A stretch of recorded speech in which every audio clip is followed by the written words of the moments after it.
जय हिंद साथियों। आज के इस वीडियो में हम लोग बात करेंगे एक और मॉडल पेपर की। आप लोगों ने पिछले मॉडल पेपर देखे होंगे जो भी आपको 5-6 हमारी टीम के द्वारा प्रोवाइड किए गए हैं।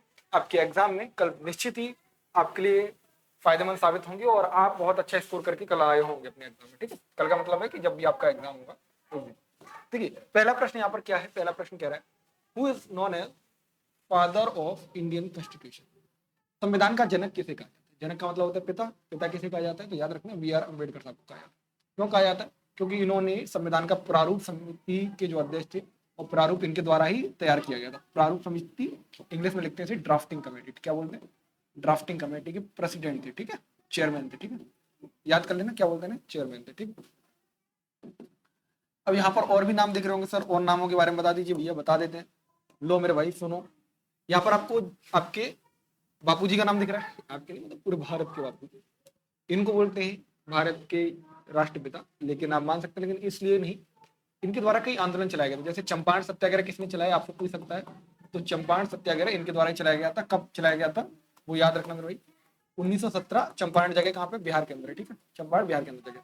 इसके बाद खेड़ा सत्याग्रह था। खेड़ा कब चलाया गया था? 1918। खेड़ा के बाद कौन सा था? तो याद रखना, अहमदाबाद मील सत्याग्रह था। वो भी 1918 में चलाया गया था।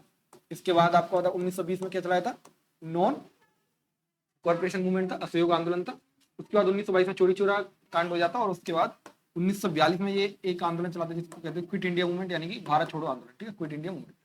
चलिए, अगर बात करें सरदार पटेल जी की, तो सरदार पटेल साहब कौन है? तो ये भारत के पहले होम मिनिस्टर थे। ठीक है, पहले होम मिनिस्टर यही थे। ठीक है, अब यहाँ पर और भी नाम देख रहे हैं, जवाहरलाल नेहरू। ये भारत के पहले राष्ट्रपति, वो पहले प्रधानमंत्री थे। ठीक है, क्या पहले प्रधानमंत्री। ठीक, तो ये सारी बातें मैंने आपको इस क्वेश्चन के माध्यम से बता दी। इस क्वेश्चन के माध्यम से आप समझ जाए। बुक्स के बारे में हम लोग पहले भी बात कर चुके हैं। पिछली वाली वीडियो में बुक के बारे में बात की। चलिए, यहाँ पर आपसे करेंसी पूछ रहा है, यानी भारत के अलावा कई अन्य देशों की आपसे करेंसी पूछी जाती है। जापान की पूछ रहा है, तो जापान की कौन सी करेंसी है? तो जापान की तो येन है सर, बिल्कुल कोई दिक्कत नहीं।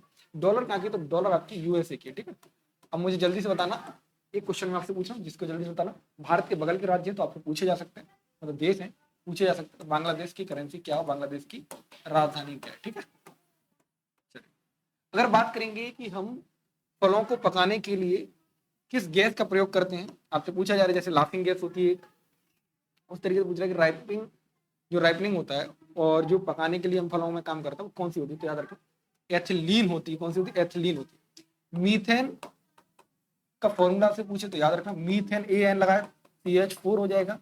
और यहीं पर अगर बात करें, मीथेनल होता है। मीथेनल अगर आप पिएंगे तो मर सकते हैं, ये जहरीली दारू होती है, मर सकते हैं, आपने कभी कभी देखा होगा। लेकिन एथेनॉल पीने लायक होता है। ठीक है, लेकिन पीना नहीं होता। ठीक, चलिए अगला प्रश्न की ओर चलते हैं। अगला प्रश्न क्या कह रहा है? ब्रेन को प्रोटेक्ट किसके द्वारा किया जाता है? बताइए। त्वचा के द्वारा? नहीं भाई, त्वचा के द्वारा तो हड्डियां होती है, रीढ़ की हड्डी ना मेरे भाई। रिब कैप या फिर स्कल होता है ना, स्कल ही तो होता ही, खोपड़ी के लिए होता है। क्या होता है? स्कल ही होता है ना। बताइए, आपके आंसर नहीं आ रहा है एक भी।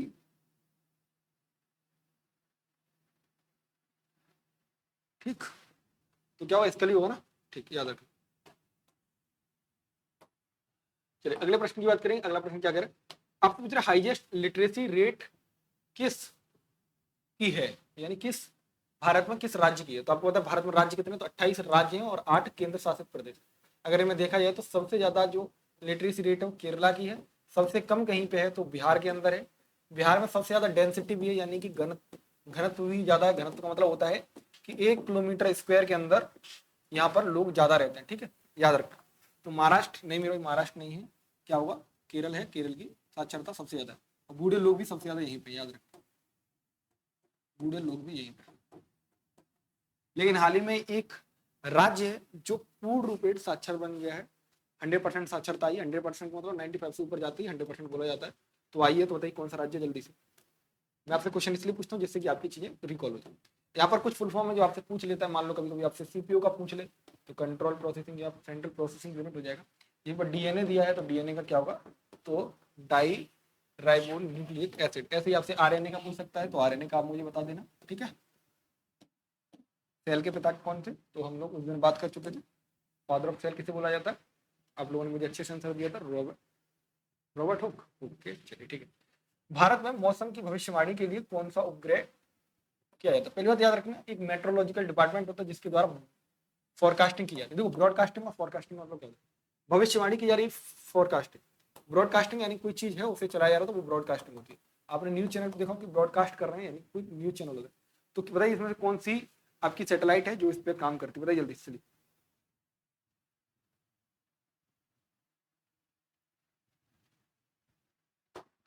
तो आंसर इसका होता है ना इनसेट होगा, ठीक है। आगे आप लोग बताते रहना मुझे। देखिए यहाँ पर आपसे क्या पूछा जा रहा है, भारत के उपराष्ट्रपति, यानी कि एक राष्ट्रपति होता है, राष्ट्रपति कौन है, द्रौपदी मुर्मू जी। उपराष्ट्रपति की बात करेंगे तो कौन है, धनखड़ साहब है, ठीक है, धनखड़ जी। याद रखना, अगर हम बात करें कि इनके चुनाव किसके द्वारा किए जाते हैं तो मेरे को याद रखना, जो मेंबर ऑफ पार्लियामेंट होते हैं, यानी कि आप मेंबर ऑफ पार्लियामेंट मतलब क्या होता है, इसमें आपके राज्यसभा के लोग भी आते हैं और लोकसभा के लोग भी आते हैं। राज्यसभा के लोग हम लोग नहीं चुनते, लेकिन लोकसभा के लिए आपने चुनाव में वोट डाले होंगे। आपके यहाँ से जो भी सांसद है आपने उन्हें वोट दिया होगा, आप कहीं से भी हो सकते हैं। तो याद रखना, सांसद बनने की उम्र होती है 25 वर्ष लोकसभा में, लेकिन राज्यसभा में अगर आपको बनना है तो 30 वर्ष उम्र होनी चाहिए। अगर आपको राष्ट्रपति या उपराष्ट्रपति बनना है तो 35 वर्ष उम्र होनी चाहिए। लेकिन सर प्रधानमंत्री बनने के लिए कितनी उम्र चाहिए होती है, प्रधानमंत्री बनने के लिए 20 वर्ष उम्र चाहिए होती है। सॉरी 20 नहीं 25, 20 वर्ष नहीं बल्कि 25 वर्ष होती है, ठीक है। और यही 25 वर्ष सीएम और पीएम दोनों के लिए चाहिए होती है। लेकिन अगर ग्राम प्रधान बनना है तो आप 21 वर्ष में भी बन सकते हैं, ठीक है। चलिए यहाँ पर अगला प्रश्न आपसे क्या कह रहा है कि दक्षिण की गंगा किसे कहा जाता है, ये गंगा ऑफ साउथ। तो साउथ की मतलब दक्षिण मतलब ही साउथ होता है, तो साउथ मतलब यहाँ पे होता है, तो यहाँ पे बहती है गोदावरी नदी और इसे हम दक्षिण की गंगा बोलते हैं, ठीक है। नर्मदा आपकी मध्य प्रदेश में अमरकंटक से बहती है, कृष्णा कावेरी ये आप लोग पढ़ चुके हैं, मैं पीछे बता चुका हूँ, शायद ये क्वेश्चन पहली बात कर चुके हैं। याद रखना, बिहार का शोक कही जाती है एक नदी जिसका नाम है बिहार का शोक, यानी कि सौरव बिहार बोल देंगे। सौरव बिहार के नाम से कौन जानी जाती है, सौरव ऑफ बिहार। बिहार के शोक के नाम से कौन सी नदी जानी जाती है, कोशी, क्योंकि ये बहुत ज्यादा अपने रूट चेंज करती है, इसकी वजह से वहां पे फ्लड बहुत ज्यादा आते हैं और वो एक शोक की तरह काम करता है, ठीक है। अगर हम बात करें यहीं पर सौरव ऑफ बंगाल कौन सी है, सौरव बंगाल कौन सी है, सौरव वेस्ट बंगाल कर दो, तो वेस्ट बंगाल कौन सी है, तो दामोदर है, ठीक है। कौन सी है, दामोदर। सबसे बड़ी नदी भारत की कौन सी है, तो गंगा है, ठीक है। और आप अपने जिलों के नाम याद रखना कि कौन सा वो मतलब कोई आपका जिला अगर वहां पे गंगा वगैरह के तट पे आता है तो उस नदी का नाम याद रखना। कैपिटल ऑफ श्रीलंका की बात करेंगे, श्रीलंका को पहले सीलोन बोलते थे, ठीक है। तो श्रीलंका की जो क्या है तो राजधानी आपकी कोलंबो, क्या है श्रीलंका की राजधानी कोलंबो। कौन सा विटामिन रक्त का धब्बा जमाने में सहायक होता है, मैंने आपको कई बार बताया विटामिन के आपका रक्त का धब्बा जमाने में काम आता है। विटामिन ए की कमी से रतौंधी हो जाती है, ठीक है। और विटामिन सी की कमी से स्कर भी होता है, दांतों से खून आने लगता है। विटामिन डी की कमी से रैकेट्स यानी कि पैर आपके जो हड्डियां वो कमजोर होने लगती है, इसीलिए विटामिन डी में हम लोग सन को मतलब सन की जो रेज होती है उनकी लिए बोलते हैं, लेकिन सन की रेज ये नहीं दिन वाली है, इसमें तो यूवी रेज वगैरह होती है, लेकिन सोया की जो रेज होती हैं वो आपकी काफी हद तक आपको मदद साबित करती है, ठीक। चलिए नेशनल इक्वेटिक एनिमल की बात करेंगे। नेशनल इक्वेटिक एनिमल कौन है भारत का, अब भारत में बहुत सारे आपसे पूछ सकता है, नेशनल इक्वेटिक एनिमल के अलावा आपसे क्या क्या पूछ सकता है, भारत का पक्षी कौन है, भारत का देखो एक दिन मैंने शायद उसमें गलती से बोल दिया था राष्ट्रीय गीत और राष्ट्रीय गान दो है ना, तो राष्ट्रीय गान तो हमारा लिखा है बंकिम चंद्र, राष्ट्रीय गान किसने लिखा है, रविन्द्रनाथ टैगोर जी ने लिखा है। उनकी बुक है क्या नाम है, गीतांजलि, गीतांजलि, उसके लिए उन्हें नोबेल प्राइज मिला था 1913 में। यानी नेशनल एंथम किसके द्वारा लिखा गया है, तो इनके द्वारा लिखा गया। नेशनल सॉन्ग किसके द्वारा लिखा गया है, तो याद रखना बंकिम चंद्र चट्टोपाध्याय जी के द्वारा लिखा गया, उनकी बुक है आनंद मठ उसके अंदर, ठीक। कभी कभी हो जाता है स्लिप ऑप्शन की वजह से, याद रखना इसमें डॉल्फिन है, ठीक। इसमें लार्जेस्ट बोन की बात करें, कौन सी लार्जेस्ट बोन है ह्यूमन बॉडी के अंदर, तो फीमर नाम की एक बोन होती है जो जांग में पाई जाती है, वो सबसे बड़ी होती है, ठीक है। फीमर सबसे बड़ी होती है, ठीक है। और स्टपीज जो होती है कान में होती है वो सबसे छोटी होती है, याद रखना कौन सी स्टपीज, स्टपीज कौन सी होती है, तो कान में होती है, ठीक। चलिए अगर बात करेंगे पहली महिला आईपीएस कौन सी, तो मैंने आपको बताया था पहली महिलाओं की बात आती है, ये मैंने उस दिन भी बता दिया था, ये किरण बेदी जी थी, ठीक है, किरण बेदी जी। सरोजिनी नायडू कौन थी, तो ये पहली गवर्नर थी यानी पहली राज्यपाल थी भारत की, ठीक है। और ये इंदिरा गांधी जी कौन थी, पहली पीएम थी, ठीक है। याद रखना ये सारी चीज। अगर आप लोगों को मेरी बातें समझ नहीं आती तो आप लोग कमेंट में बता दिया करिए। एक दिन मैंने देखा था कोई कमेंट कर रहा था कि सर आपकी आवाज समझ नहीं आती है, क्योंकि मेरे मुंह में छाला है तो हो सकता है कि आपको समझ नहीं आता, तो आप लोग कमेंट करके बता दिया करिए, मैं उसी चीज को आपकी कमेंट में क्लैरिफाई कर देता हूँ, ठीक है। अगर वर्ल्ड एनवायरनमेंट डे की बात करेंगे, ये अभी निकला ही है, 5 जून को मनाया था वर्ल्ड एनवायरनमेंट डे। इसके अलावा बाकी भी दिन आप चीजें याद रखेंगे, 22 मई, 22 मार्च, 22 अप्रैल, ठीक है। ये काफी इंपॉर्टेंट दिन है जिन्हें आप याद कर सकते हैं। पृथ्वी दिवस होता है, ये जल दिवस होता है, और ये आपका वेटलैंड डे। 2 फरवरी को हम लोग वेटलैंड डे मनाते हैं, ठीक है, world wetland day 2 February. Which part of plant conduct photosynthesis, तो कौन सा करता है भाई, पत्ती करती है ना फोटोसिंथेसिस। क्या होता है, ये सन होता है, सन से रेज आती है, वो आपकी फोटोसिंथेसिस के लिए आपकी पत्ती पर पड़ती है। पत्ती में होता है आपका क्या होता है, क्लोरोफिल होता है ना, जिसकी सहायता से हम लोग खाना बनाएंगे।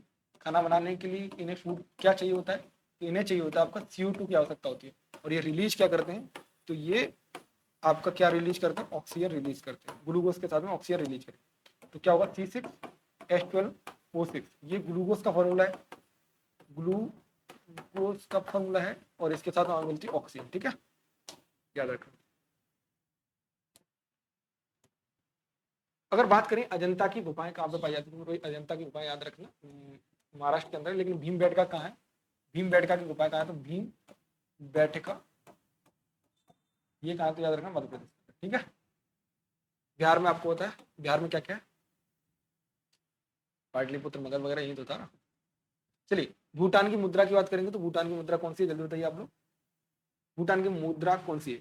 अब देखो यहाँ पर रुपया तो इंडिया की है, टका बताइए कहाँ की है, डॉलर तो आपको होता है USA की है। अब यहाँ की बताइए क्या है मुद्रा, जल्दी बताइए।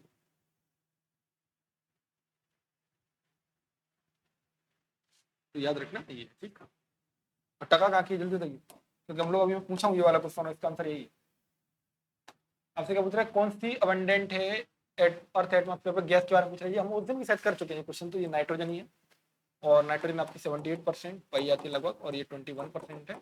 इसके बाद में आर्गन पाई जाती है, आर्गन के बाद में आपकी कार्बन डाइऑक्साइड पाई जाती है, CO2। ये 0.009 कुछ। रैंक कौन सा इंडिया का इन टर्म ऑफ एरिया, तो area wise India 7th number पे आता है, और पॉपुलेशन वाइज इंडिया आपसे पूछ रहे तो याद रखना, वैसे अभी फर्स्ट बोल रहे हैं लेकिन अभी सेकंड ही मानो, क्योंकि अभी ऑफिशियल डाटा नहीं है।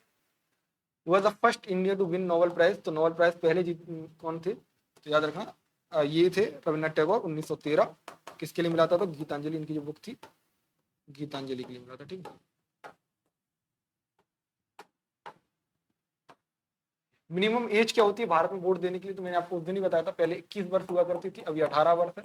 राजीव गांधी जी की सरकार के टाइम पे हुई है, तो ये याद रखिए कितनी है, 18 वर्ष। गणराज्य कब बना, यानी रिपब्लिक की बात कर रहे थे, तो देखो भारत आजाद हुआ था 1947 में, लेकिन संविधान जो लागू हुआ था 26 जनवरी 1950 में। तो भारत तभी से गणराज्य बनाए, तभी से भारत गणराज्य बनाए, तो याद रखना, तो आंसर क्या होगा इसका, 1950 होगा, ठीक है। विच प्लेनेट मैक्सिमम मून किस प्लेनेट के पास है, जल्दी बताइए, इसका कमेंट में आंसर देना है। और पंच नदियां किसे बोलते, तो 5 लैंड ऑफ 5 किसे बोला जाता है, तो ये पंजाब को बोला जाता है, पंजाब, पंजाब मतलब ये जो 5 नदियों का जो है प्रदेश, पंजाब को बोला जाता है, याद रखना, ठीक है, पंजाब। हरियाणा अपनी खेतीबाड़ी के लिए सबसे ज्यादा जाना जाता है। उत्तर प्रदेश में सबसे ज्यादा गन्ना जो पाया, मतलब भारत में कोई गन्ना होता है तो उत्तर प्रदेश के अंदर होता है। हरियाणा और मध्य प्रदेश वगैरह में गेहूं के लिए, मध्य प्रदेश सोया के लिए, ठीक है, सोया प्रदेश के नाम से मध्य प्रदेश जाना जाता है। बिहार, बिहार के भी मखाना बोर्ड भी बनाए यहाँ पे बिहार में, तो याद रखना मखाना वगैरह बिहार में बहुत होता है, ठीक है। तो इस प्रकार के आपके क्वेश्चंस होते हैं जिन्हें आपको करना होता है, और आप लोग आशा है कि अच्छे से कर पाते होंगे इन क्वेश्चंस को। इनकी PDF आपको पता है मेरी आती है, आपके ऐप वगैरह पर जहाँ भी मिलती है, ठीक। और बाकी ये test series model paper WhatsApp group आपके हैं, जो 149 में ओनली मिल रहे हैं आपको, तो अगर आप चाहें तो इन्हें अवेल कर सकते हैं, वहाँ पर टीम का सपोर्ट आपको मिल जाएगा, जिसके माध्यम से आप लोग बातचीत कर करके अपनी चीज़ें सुलझा। तो कैसी रही ये वीडियो बताना जरूर, और चलिए बहुत बहुत धन्यवाद जुड़ने के लिए। जय हिंद, राधे राधे, नमस्कार, बाय बाय, टेक केयर।